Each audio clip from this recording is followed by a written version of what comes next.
guys, I'm back again with another reaction video, and today we have a very interesting topic at hand. I'm super interested because obviously I'm a female and I saw this mentioned in Al-Baqarah.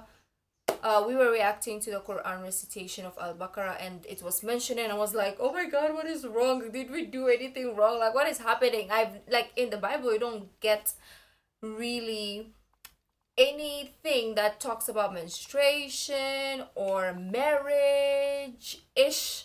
You know, it doesn't tell you about like the human anatomy at all, so you don't know what to do, right? It's only science or at school that you learn these things. So it was very interesting for me to hear that you need to cleanse yourself or purify yourself, and I was asking the comments to let me know why, like, why is this a thing. And somebody mentioned what it's called, and we have it here. I don't know how to pronounce it. It's like Ghusl, Ghusl. Yeah, so we will see. Before we do start, don't forget to subscribe if you haven't already. Click that bell button to get notified whenever I do upload a video. Anyways, guys, let's check this out. So this is the bath in Islam. How to do a Ghusl ritual bath. Oh. Okay.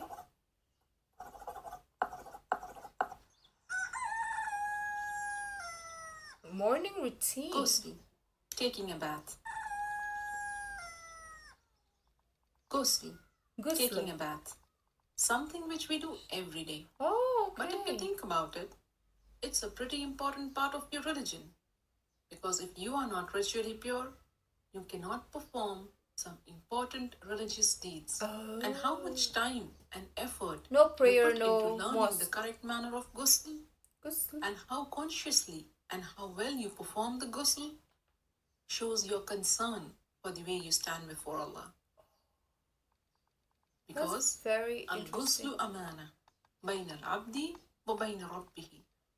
Ghusl is a trust between you and your Rabb. And we really can't emphasize. And I'm really happy that it's a female who is doing this video.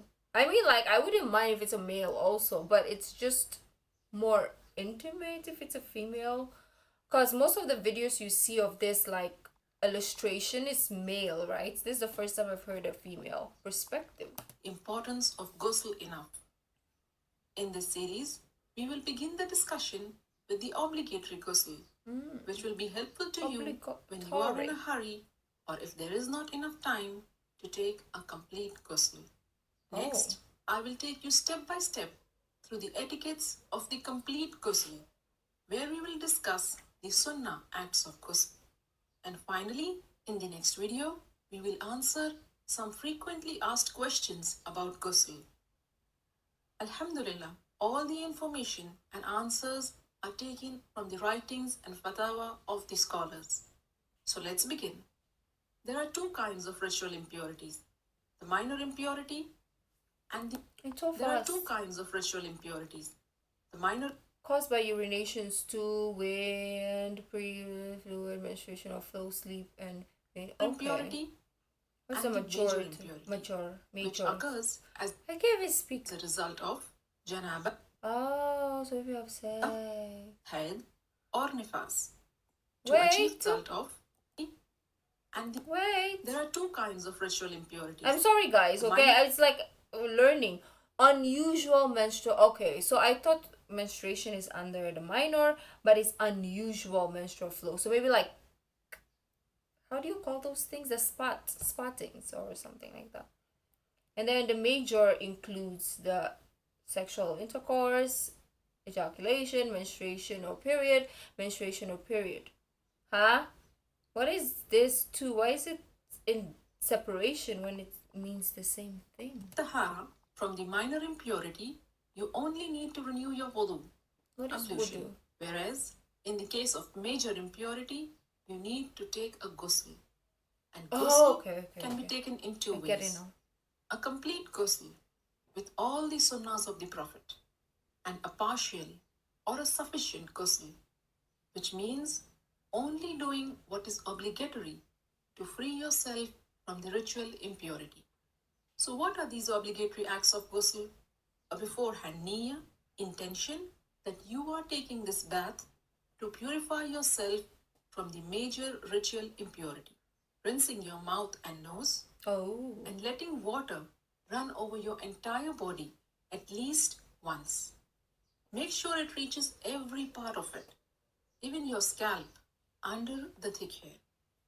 If you manage to do this much, then you have purified yourself from the major ritual impurity. So it's like a bath. As for the complete ghusl... But you also have to do the nose, of course, right? So, because if you do a bath, you don't necessarily wash your mouth and your nose. But this one, you need to go to the mouth and nose as well. So, interesting. And this is the mustahab one. And it is how the Prophet ﷺ took a bath. And this is how you do it. Begin with an intention to purify yourself from the major impurity. Then say Bismillah. Wash your hands 3 times. Then with your left hand, wash your private parts and anywhere else that is contaminated with traces of impurity. Then make a complete wudu, just as you would for prayers. Then pour water over your head 3 times, rubbing and making sure that it thoroughly reaches your scalp. Some scholars said 3 times means once on the right, next on the left, and then in the center. And then pour water and wash the entire body, beginning with the right side, then the left, while rubbing it with your hands so that you are sure you haven't missed any part. Oh wow. So these are the... This is a lot, but it sounds very clean. So it's definitely a purifying or cleansing bath. Etiquettes of the complete ghusl.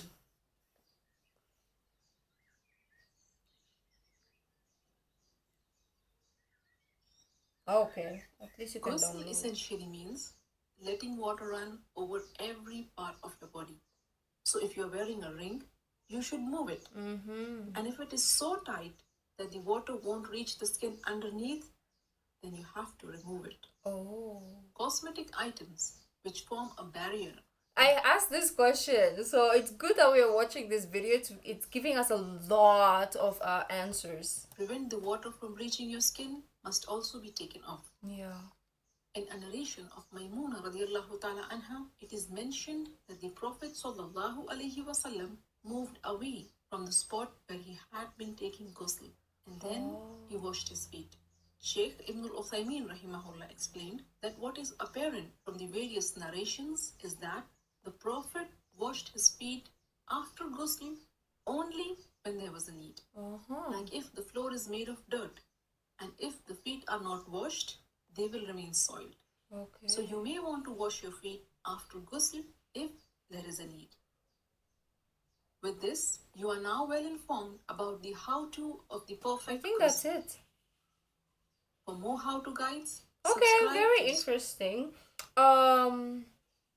Yeah, it answers a lot of questions. Now the only question I have, it's answered also in the comments, because one of my other question was, if you're married, right? Because I believe in the surah it says a husband and a wife cannot have physical intercourse. What am I saying? Cannot have intercourse if a woman is having her period. So yeah, somebody answered yes. You can't have intercourse. You can't pray. We saw here. And I'm gonna assume that you can only after you go through the ritual bath, right? So let me know if there's other things that you want to explain, or other sort of like illustration videos that will explain other things also. Let me know, because this is very interesting. It's like sitting in a classroom learning, which is good. I love like learning new things. And also this should be taught in a lot of either religions or even school, because school doesn't necessarily teach you that. It's actually your home, like your parents or your mother specifically is the one that teaches you about the women thingy. So it actually should be a thing that people should learn. It shouldn't be like something that is not talked about. It should be talked about because it's freaking human body. So yeah, I really love this and I want to watch more. If I have time, I want to watch a lot of other stuff as well. Well, there is a part 2, so we probably will check it out. But if you like this video, don't forget to give this video a thumbs up. Subscribe if you haven't already. Leave in the comment section down below what other videos like to react to. The original link of this video will be in the description box down below. So it's my social media link. So guys, I'll see you in the next video. Bye.